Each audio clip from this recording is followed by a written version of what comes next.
Au cœur de Bukavu, dans une région longtemps marquée par des conflits, la pauvreté et les crises sociales, une institution a choisi la voie la plus difficile mais la plus féconde.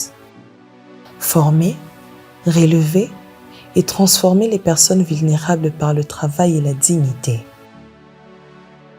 L'objectif du Centre Kappa à sa création par l'Église, c'était de concrétiser la mission de l'Église qui consiste à rechercher le salut intégral de la personne humaine. Et dans ce cas-là, il fallait promouvoir l'autoprise en charge des couches défavorisées ou les moins favorisées dans la société. Depuis 1982, Centre d'apprentissage professionnel et artisanal, en sigle CAPA, représente un modèle unique de résilience et d'innovation sociale. CAPA a pour mission de contribuer à la promotion de l'emploi à travers l'apprentissage et l'exercice des métiers pour réduire le chômage et la pauvreté. Son objectif est de contribuer à la réduction du chômage, de la pauvreté et à la consolidation de la paix. Il a pour vision l'emploi pour toutes les femmes et tous les hommes en âge de travail. CAPA accueille ce que la société a souvent abandonné: jeunes déscolarisés, ex-combattants, pygmées, personnes pauvres, femmes marginalisées, artisans bloqués dans les ateliers de leurs patrons, etc., etc. Ici, chacun trouve non seulement une formation, mais aussi une nouvelle chance de participer à la construction de la communauté. Oui, ce qui a permis au Centre Kappa d'avoir du succès ou d'avoir un renom dans la province du Sud Kivu, nous devons ce succès à beaucoup de choses. Mais nous pouvons retenir 3 ou 4 éléments. Le premier, c'est les réformes que nous avions apportées à la formation professionnelle. Les réformes en termes de la durée de formation, les réformes en termes de diversification de la formation. Et donc, nous offrons plusieurs filière de formation aux jeunes.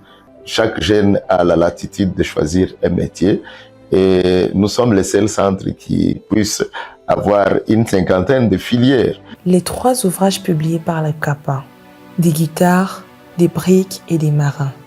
Dans ce premier ouvrage, CAPA raconte comment, au milieu des guerres et des crises politiques, l'institution a su inventer de nouvelles méthodes et garder le cap sur l'essentiel: servir le plus vulnérable. En second lieu, il a publié Guide du praticien de la formation professionnelle. Cet ouvrage a été élaboré par CAPA dans le but de partager ses expériences avec les autres centres de formation qui peinent d'évoluer pour leur permettre de se ressourcer sur ces expériences. Cet ouvrage dévoile aussi les coulisses des grandes réformes engagées par CAPA pour moderniser la formation professionnelle en RDC. En dépit du contexte socio-politico-environnemental qui n'était pas favorable à l'époque. Mais la réforme a finalement ouvert des avancées historiques: meilleure qualité, plus d'insertion, plus d'impact sur l'économie locale. En troisième lieu, il a publié Guérir par le souvenir, Healing Truth Remembering. Ce troisième ouvrage témoigne d'une victoire humaine remarquable. Grâce à des méthodes adaptées, CAPA a formé des ex-combattants souvent traumatisés, instables et difficiles à encadrer. Aujourd'hui, nombreux d'entre eux sont autonomes, responsables et n'envient plus les groupes armés qu'ils ont quittés. Beaucoup d'artisans travaillaient dans les ateliers de leurs patrons depuis plus de 10 ans, 15 ans, voire même 20 ans. Faute de connaissances théoriques, ils restaient bloqués au même niveau. Certains patrons les empêchaient de quitter l'atelier par peur de perdre leur main-d'œuvre ou de créer de nouveaux concurrents. Dans le cadre du programme de valorisation des acquis des expériences en sigle VAI, CAPA les a aidés à avoir des titres qui leur permettent d'avoir des marchés. CAPA nous a libérés. Aujourd'hui, nous savons calculer, planifier, facturer et nous avons nos propres clients. Nous remercions CAPA. Là où nous étions bloqués, le CAPA nous a fait monter d'un niveau. Voici des femmes et jeunes filles dans les métiers dits masculins. Rencontrer les centres CAPA à 2017 où la bourse d'études en formation professionnelle m'a rencontré et je saisis cette opportunité Et voilà qui a boosté cette grande vision qui était déjà au fond de moi. Ça m'a permis aujourd'hui de devenir parmi les meilleurs entrepreneurs de la République démocratique du Congo, surtout dans les domaines de la cordonnerie moderne et de la maroquinerie des luxe. Les ex-combattants, un pari risqué, une réussite humaine. Kappa a accueilli des jeunes et adultes qui avaient porté les armes.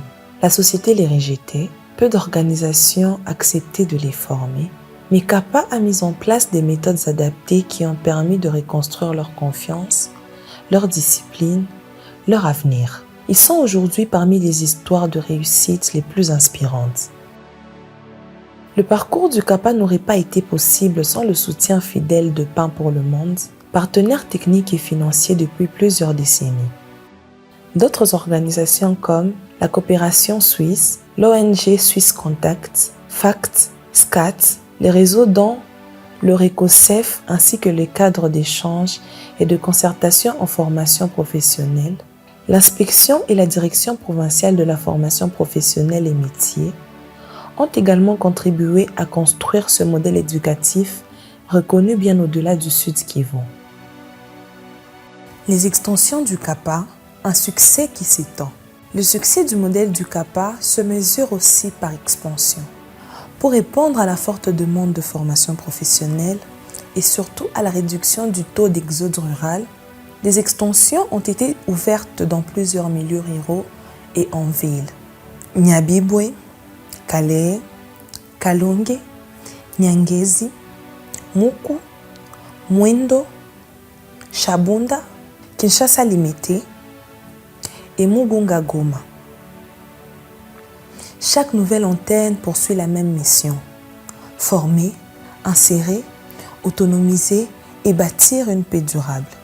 En 2025, le Kappa reçoit un honneur historique. Le prix Centre de référence en formation professionnelle et insertion des jeunes, décennie 2014-2024, décerné par l'entreprise Service d'accompagnement et soutien scolaire Le Potentiel. Le prix du Centre de référence en formation professionnelle et insertion des jeunes, décennie 2014-2024, est décerné au Centre d'apprentissage professionnel et artisanal Kappa en sigle. Ce prix comprend un diplôme d'honneur, un trophée officiel, un arbre d'éducation en hommage aux bâtisseurs du Kappa, la publication d'une brochure sur l'impact du Kappa et l'érection d'un monument commémoratif dans l'enceinte du centre. Cette distinction consacre le Kappa comme l'une des meilleures initiatives de formation professionnelle en RDC et dans la sous-région. Suisse Contact est fier. Félicitations au Kappa, à son leadership, à ses formateurs et à ses apprentis. Que vive le Kappa et que vive la formation professionnelle en RDC, Aksanti Sana.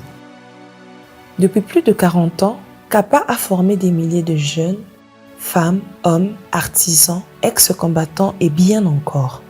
Ces méthodes sont aujourd'hui étudiées, documentées et diffusées. Et demain, Kappa veut aller encore plus loin, former davantage, innover davantage et continuer à impacter les vies humaines et construire la paix.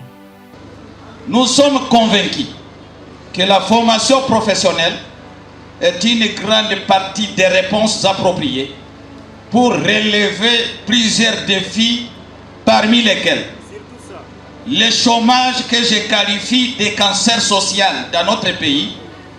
Monsieur Mouhini Vital, directeur honoraire de Kappa et actuel député national en RDC, loue le courage et l'engagement de son équipe qui a participé à la réforme du Kappa et explique combien cela n'a pas été facile.